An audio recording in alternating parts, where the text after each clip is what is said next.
હમણાંના જે નવા જે કાયદા કાનૂન બધા આવે છે એ મને લાગે છે ખાલી પ્રાઇવેટ ઉપર જ બધા પ્રાઇવેટ કંપનીઝ પર પ્રાઇવેટ માણસો પર જ આ બધું રિવ્યૂઝ અને જે ફીડબેક છે એ બધા કરે છે. અમદાવાદ મ્યુનિસિપલ કોર્પોરેશન એટલે કે એએમસી એ અમદાવાદની અંદર એક નવી સિસ્ટમ શરૂ કરી છે.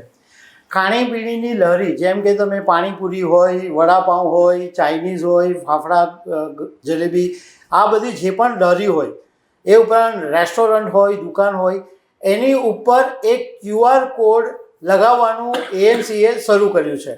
આનો આશય એવો છે કે તમે જ્યાં ખાઓ એમાં તમારે રેટિંગ આપવાનું, અને એમાં 3 રેટિંગના મુદ્દા રજૂ કરવામાં આવ્યા છે.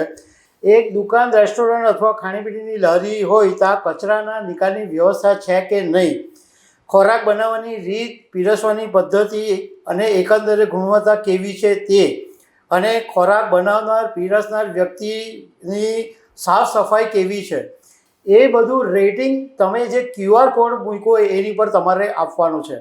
આ સિસ્ટમ અમદાવાદમાં છે.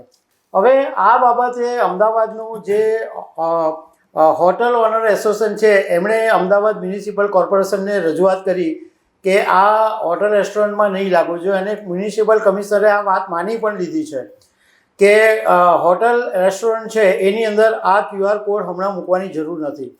તો આ બધી બાબતો વિશે જાણવા માટે આજે અમારી સાથે south Gujarat hotel and restaurant એસોસિએશનના પ્રમુખ અરુણભાઈ શેટ્ટી છે. સુરતમાં સિસ્ટમ આવી નથી, પરંતુ એમની પાસેથી અમારે જાણવું છે કે આ સિસ્ટમ કેટલી જરૂરિયાત છે, આનાથી શું ફાયદો થાય, શું નુકસાન થાય, એ બધી વાતો કરીશું. અરુણભાઈ, ખબર છે .comમાં પહેલાં તમારું સ્વાગત છે. આ અમદાવાદની અંદર આ જે QR કોડની સિસ્ટમ જે શરૂ કરવામાં આવી એ કેટલી યોગ્ય છે, એ થવી જોઈએ કે નહીં, અને એના ફાયદા ગેરફાયદા શું? હમણાં કેમ કે એકદમ નવું છે, અને હું વિચારું કે આ બધું કામ ગવર્મેન્ટનું નથી, તો આ લોકોએ કંઈ ઇનિશિયેટિવ ચાલુ કર્યું હશે તો એઝ અ પાયલટ પ્રોજેક્ટ જોઈ લેવા દો અમદાવાદમાં કેવી રીતે સક્સેસફુલ થાય છે. અને આમાં અમારું ડિસલાઇક એટલે છે કેમ કે આમાં કોઈ સારા માણસ હોય તો એ જે સાચું છે એ કહે, પણ જેને કંઈ અમને કંઈ બ્લેકમેલ કરવું હોય એવા પણ છે જે પછી અમને પછી ખાલી પણ જે સાચું નહીં હોય એનું પણ એ લોકો રિવ્યૂ આપી દે, તો એનું પછી કેવી રીતે કે ભાઈ એ અગર ગલત આપે તો એની ઉપર શું એક્શન લેવામાં આવે જેને રિવ્યૂ સાચું નહીં આપ્યું હોય તો. ઓકે, તો અરુણભાઈ, તમારો કહેવાનો મતલબ એમ છે કે અનનેસેસરી ઝઘડા ઊભા થાય કે કોઈએ પૈસા નહીં આપો હોય અથવા કોઈ એવો લડાયક માણસ હોય એ ખાલી ખોટા રેટિંગ આપીને હેરાનગતિ કરી શકે એવું બની શકે. પણ એક રીતે જોવા જઈએ તો આ સિસ્ટમ સારી નથી લાગતી કે ભાઈ QR કોડ લગાવ્યો હોય તો એ માણસ જે છે એ પણ એક વખત એલર્ટ થઈ જાય. અને અમદાવાદમાં અત્યારે 3000 ખાણીપીણીની લહેરી પર આ QR કોડ લાગ્યા છે. આમાં ઓલરેડી પ્લેટફોર્મ્સ ઓલરેડી રેડી છે, કેમ કે બહુ બધા આ ઝોમેટોમાં, પછી સ્વિગીમાં અને આપણું ગૂગલમાં તો છે જ. તો જે ઓલરેડી એક્ઝિસ્ટિંગ છે એને જ પ્રોત્સાહન આપે, અને એમાંથી જ તમને બહુ બધું ઇન્ફોર્મેશન મળી જશે. અને બીજું વાત એ છે કે જેટલા પણ હમણાંના જે નવા જે કાયદા કાનૂન બધા આવે છે એ મને લાગે છે ખાલી પ્રાઇવેટ ઉપર જ બધા પ્રાઇવેટ કંપનીઝ પર પ્રાઇવેટ માણસો પર જ આ બધું રિવ્યૂઝ અને જે ફીડબેક છે એ બધા કરે છે.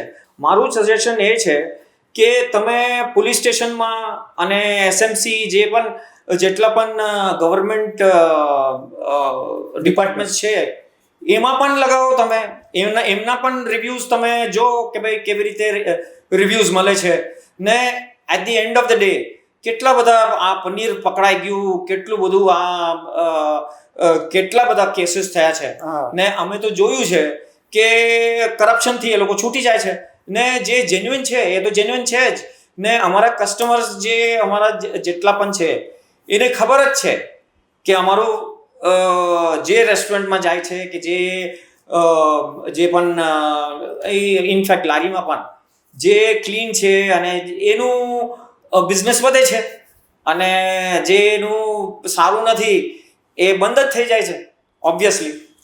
અમદાવાદ હોટલ ઓનર એસોસિએશનના પ્રેસિડેન્ટ કિરીટ પટેલની સાથે અમે ગઈકાલે વાત કરી અને અમે એમને સવાલ પૂછેલો હતો કે તમને શું વાંધો છે કે હોટલ રેસ્ટોરન્ટની અંદર QR કોડ મૂકવામાં તમને શું પ્રોબ્લેમ? આ તો સારી વાત છે.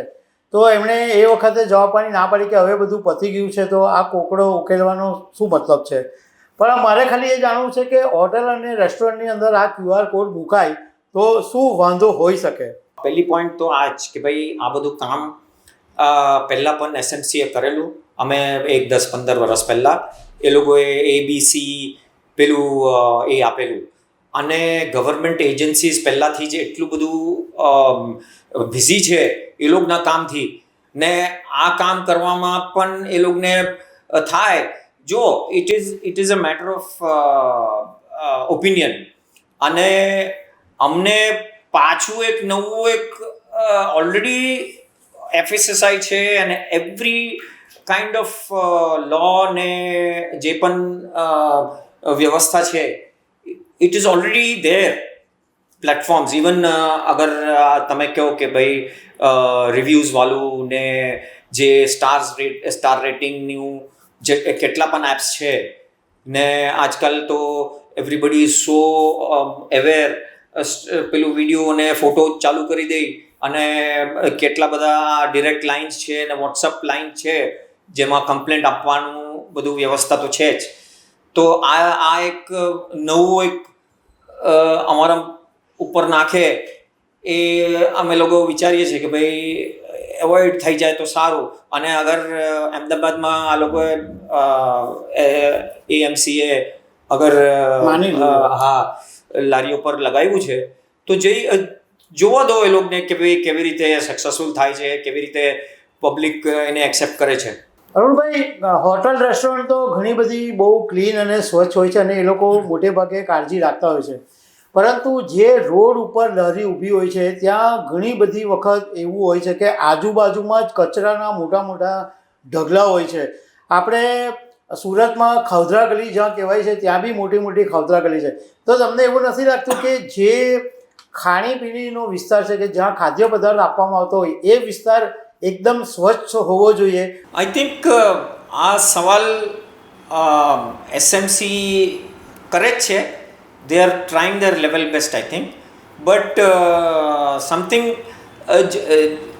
આપણી ત્યાં એક તો હું આમાં ગવર્મેન્ટ તંત્રને લારીઓને નહીં I am not blaming them, I am blaming the public because એ લોકોએ અવેર થવું જોઈએ. એ લોકોને જ મેં તો જોયું છે કે અહીંયા સુરતના તો કરોડપતિ જે BMW અને મર્સિડીઝમાં ખવદરા ગલી પર જાય છે અને પાર્ટી કરે છે. એ લોકોને અગર કંઈ વાંધો નથી ત્યાં ને કંઈ ગંદકી ને કંઈ દેખાતું નથી તો it is a question of the customer Bing aware. તો દર્શક મિત્રો, આ જે QR કોડ લગાવવાની શરૂઆત અમદાવાદથી થઈ છે. હજુ સુરત, વડોદરા કે રાજકોટમાં આ પ્રપોઝલ આવી નથી, પરંતુ આ એક ખાલી શરૂઆત છે અને ઘણા બધા લોકો આને સારું સમજે છે.